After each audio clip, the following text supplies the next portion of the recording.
What's up, amigos? Welcome back to the Daily Dose. We're coming at you today with day number 194. We have got Ezekiel on the plate for today, chapters 28 through 30, and then we've got that side dish of Psalm 39 sliding in there for us. Our sections today in our scripture reading are going to break down like so. We have got a prophecy against the king of Tyre, right? If you'll remember where we left off yesterday, we were reading prophecies against a number of various people groups, nations, and then the last of those that we read was a prophecy against Tyre, and then a lament over Tyre. Okay, so now it looks like we're moving on to a prophecy more specifically about the king of Tyre, right? Then we move into a prophecy against Sidon, which was another town, and a prophecy against Egypt and Pharaoh follows behind that. Then we read something kind of odd about Nebuchadnezzar's reward. Wonder what that's all about, right? And then we come to a lament over Egypt with Pharaoh's arms being broken, being the section that we're going to close out with. This kind of story or analogy about Pharaoh's arms being proverbially broken. So, starting back at the top of our bullet point list for today, again, prophecy against the king of Tyre, right? So, here's what God had to say about that. Therefore, this is what the sovereign Lord says. Because you think you are wise as a god, I'm going to bring foreigners against you, the most ruthless of nations. They will draw their swords against your beauty and wisdom and pierce your shining splendor. They will bring you down to the pit, and you will die a violent death in the heart of the seas. Okay, so similar to some of the previous stuff that we read, with the prophecies against the various nations, at the beginning of the prophecy, God would kind of say what his complaint was, or what the primary sin was that he was going to be bringing judgment on each of these groups for, right? Here, we see that it appears that he's bringing this specific judgment or prophecy against the king of Tyre because the king of Tyre's wisdom, right? He thinks he's wise. He's got pride. He's thinking way highly of himself. He thinks he's so wise that he takes himself to be a god almost, right?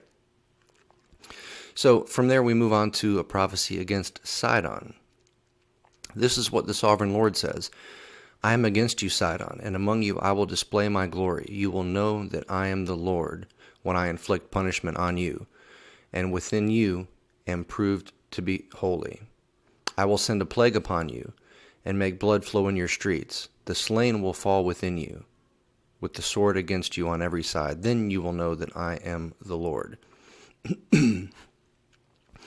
So, this one, again, pretty straightforward, very similar to the other prophecies against these nations that we've been looking at.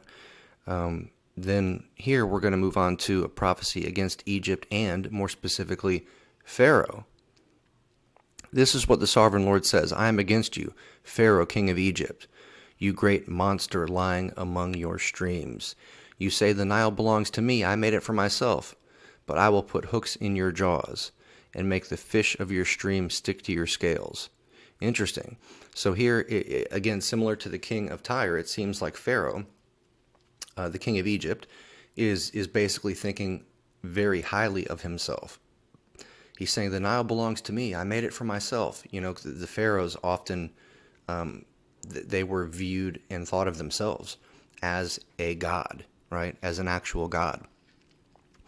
And so, here God is saying, look, you think you're big stuff. You think that, the Nile belongs to you and that you've made everything and that you're so great. Well, guess what? Not only did I make it, but I'm going to put my hooks in you, in your jaws, just like you're a mere fish. Then it goes on to say, I will pull you out from among your streams, with all the fish sticking to your scales. I will leave you in the desert, you and all the fish of your streams. You will fall on the open field and not be gathered or picked up. I will give you food, I will give you as food to the beasts of the earth and the birds of the air. So this appears to be a prophecy of the downfall of the Egyptian reign under the pharaohs. Next we come to the section that talks about Nebuchadnezzar's reward. It says, Son of man, Nebuchadnezzar, king of Babylon, drove his army in a hard campaign against Tyre. Every head was rubbed bare, and every shoulder made raw. Yet he and his army got no reward for the campaign he led against Tyre. Therefore, this is what the sovereign Lord says: I'm going to give Egypt to Nebuchadnezzar, king of Babylon, and he will carry off its wealth. He will loot and plunder the land as pay for his army. I have given him Egypt as a reward for his efforts, because he and his army did it for me, declares the sovereign Lord. So, this is interesting. It appears that what God is saying is that he sent, in a way, Nebuchadnezzar to go against the city of Tyre and the king of Tyre, right? And it says every head was rubbed bare and every shoulder made raw. Back then the armies, well, similar to today, they would wear helmets. The warriors, when they would, go into battle, they would wear helmets. And I don't think that their helmets were all super soft and padded and comfy like the helmets that we have today. So I'm thinking that what he's referring to here is that he's speaking of Nebuchadnezzar's army and every head being rubbed bare from the helmets that they had to cart along for so long, and every shoulder made raw. They often carried things on their shoulders. Nowadays in the military, they've got their backpacks and rucksacks, which can still put a hurting on you. But oftentimes they would carry things attached to leather straps over their shoulder, whether it be a shield or a sword or whatever. And I would imagine that over time, with enough walking and enough carrying, that leather would kind of rub your shoulder raw almost. So it appears that Nebuchadnezzar's army had to go through quite an ordeal in order to carry out God's will and exact his judgment on Tyre. Now, whether or not they knew that they were carrying out God's will, I don't know. That I don't know. But apparently they went to a lot of effort and didn't get a whole lot out of it, the Babylonian army. So here God is kind of saying, look, I'm going to give Egypt to you. So God is going to, in a sense, reward Nebuchadnezzar with the spoils of Egypt, while at the same time using Babylon as punishment or judgment against Egypt. So he's fulfilling multiple purposes by doing this one thing, right?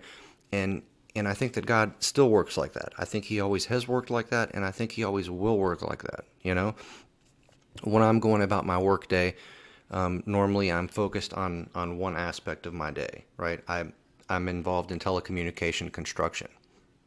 So I've got a whole lot of construction projects going on at any given time, 30, 40, 50, however many different construction projects all over the metro Atlanta area. And when I'm working on or dealing with a particular project, right, I'm usually trying to focus on whatever the next thing is that needs to be done, because I've got so many different projects I have to juggle that if I spend too much time on one project trying to plan everything out and dotting all my I's and crossing all my T's and trying to make sure everything is just perfect with that one project, then something else is going to fall by the wayside with one of my other projects.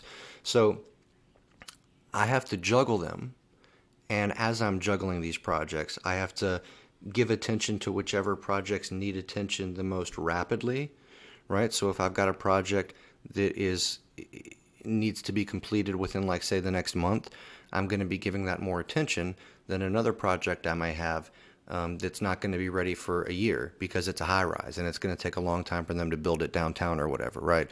So I kind of have to pick and choose what I focus on and what events I try to schedule and what things I try to arrange. But God is not limited like I am limited, right?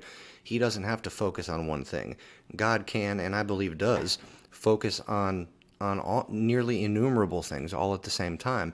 And he can do so in such a way that weaves all these different circumstances, different people, different events, just weaves all these different things together so that he is accomplishing his purpose in 1,000 different situations all in the same instant. That's pretty cool. Anyway, so from there, we go on to read a section that is a lament over Egypt. And I'm not going to read into this. It's really a traditional lament, similar to what we read about Tyre. It speaks about Egypt and how they were the big boys on the block, big girls on the block. And now it's time for them to be knocked down a few pegs and taken out. Then we read a section about Pharaoh's arms being broken. And this says, I will strengthen the arms of the king of Babylon, put my sword in his hand, but I will break the arms of Pharaoh. So here's kind of comparing and contrasting. He's saying, look, I'm going to strengthen the arms of Nebuchadnezzar. But not only am I going to strengthen his arms, right? Because if God strengthened his arms, he could come against Egypt, and it may still be a pretty big fight. But because God strengthened Nebuchadnezzar's arms, the Babylonian army would win. But God is not just saying that. He's saying, not only am I going to strengthen the arms of Nebuchadnezzar, but I'm also going to break the arms of the king of Egypt, the Pharaoh. So he's stacking the deck here against Egypt, basically. Again, he says, I will strengthen the arms of the king of Babylon, but the arms of Pharaoh will fall limp. Then they will know that I am the Lord when I put my sword into the hand of the king of Babylon, and he brandishes it against Egypt. I will disperse the Egyptians among the nations and scatter them through the countries. Then they will know that I am the Lord. And again, here we see God exacting some sort of judgment, some sort of wrath, some sort of punishment. And he's saying that, after I do that, then they'll know that I'm the Lord. So that concludes what we're going to be looking at in our summary for today, my friends. But I thank you for being here. I thank you for your time. And until we meet again, deuces.